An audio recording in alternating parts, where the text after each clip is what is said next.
Napakalaki ng impact na dumalo ang ating Pangulo dito sa pagtitipon ng mga tinatawag na APEC leaders. Unang-una, alam mo naman na nagkaroon tayo ng malaking financial crisis nung una. And lahat ngayon na economy, kahit sila'y developed na tinatawag na economy kapares ng US, Japan, Korea, o yung mga developing economies kapares natin, lahat yun ay nag-suffer. Naapektuhan ng financial crisis. So, kailangan mag-usap-usap itong mga leaders ng mga economy nito kung paano mapapabuti ang kanilang mga ekonomiya. And kasi ang Pilipinas naapektuhan rin because tinatawag ng globalized na yung trade. So, kailangan makarating ang ating Pangulo at masabi ng ating Pangulo paano ba matutulungan natin na sa group, ng APEC group, ang pagpapabuti ng kalakaran ng ekonomiya ng Pilipinas na magre-resulta sa magandang developments para ang ating mga tao ay magkaroon ng sapat na hanap buhay at ng mabuting pamamalakad ng ating ekonomiya. Well, change kasi nga yung kapares na ina-explain ko kanina, kasi nagkaroon ng financial crisis, so kailangan palitan ang sistema para hindi na maulit. At kung talagang hindi maiiwasan, paano malilesen yung impact para hindi masyadong masama ang epekto sa ekonomiya. So yun ang pag-uusapan ng mga 21 leaders na yon na hindi na mapahintulutang mangyari uli yung ganung disaster sa mga ekonomiya. Napakaganda naman, and pag tinignan natin lahat yung statistics mula nung mga nakaraang 10 taon, laging ang balance of trade in favor of the Philippines. Maaring umunti yung total volume, pero yung balance of trade in favor pa rin ng Pilipinas. So magandang pangyayari yon. So kaya sila nag-uusap, paano pa mas lalong mapapalawig, paano pa mas madadaming mga Hapon ang pupunta sa atin bilang turista, paano pa dadami yung mga Japanese investors na pupunta sa atin para magkaroon tayo ng maraming trabaho, gaano karami pang tulong, mga grants, aids, ODA na pwedeng ibahagi ng Japan sa atin bilang isang mabuting magkaibigan ng mga bansa. Well, napakarami. Our statistics as of today, merong 300,000. So, 300,000 Filipino ang naninirahan at nagtatrabaho dito sa Japan.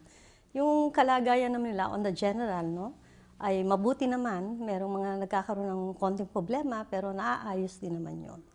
And part yun ng pinag-usapan ni Pangulo at nung Prime Minister ng Japan, nung nag-usap sila sa Hanoi, kung paano mas mapapabuti at ang pagpasok, mas mapapadali ang pagpasok ng ating mga kababayan dito sa Japan at paano lalong mapapagbuti pa yung kanilang kalagayan habang nagtatrabaho at naninirahan sa Japan.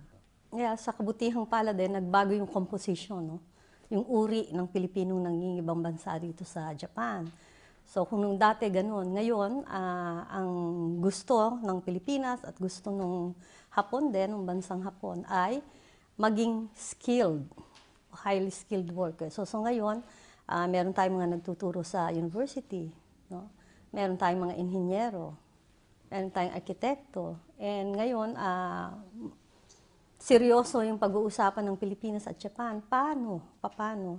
Mas madaling makakapasa ng exam yung ating mga nurses at caregivers. So, kapapadala lang ng bansang Hapon dun sa atin para makipag-usap dun sa ating mga concerned agencies, kapares ng DOLE, ng TESDA, ng POEA, ng OWA, para paano mas madaling makapasa nung exam yung ating mga caregivers at nurses.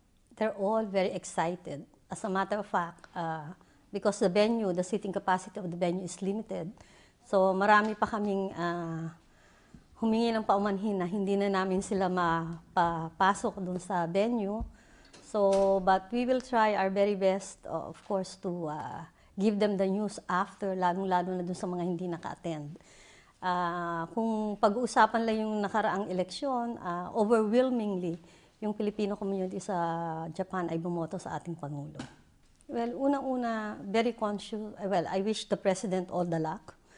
Unang-una, gustong-gusto ng Presidente yung maparami yung hanap buhay sa ating bansa.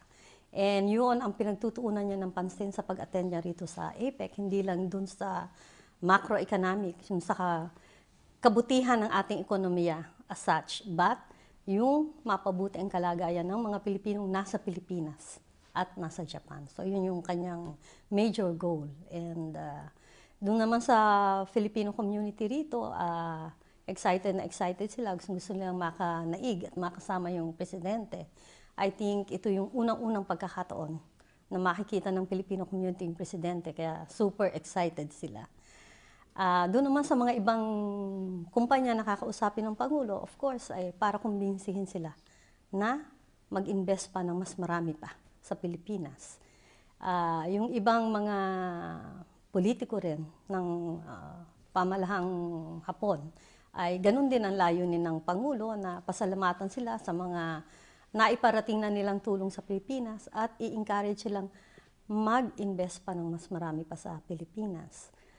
Doon naman sa mga ibang leaders, alam mo naman na globalized economy na tayo, so hindi pwedeng mag-isa yung Pilipinas. Like as in ASEAN, tayo ay nagugrupo, so ganun din yung Asia Pacific, nagugrupo para mapabuti yung world economy. Kasi pag bumuti yung world economy, kasama tayo doon. So kailangang iparating ng ating Pangulo, hindi lang yung kailangan natin, kundi yung ating commitment para mabago at mapaghusay yung world economy.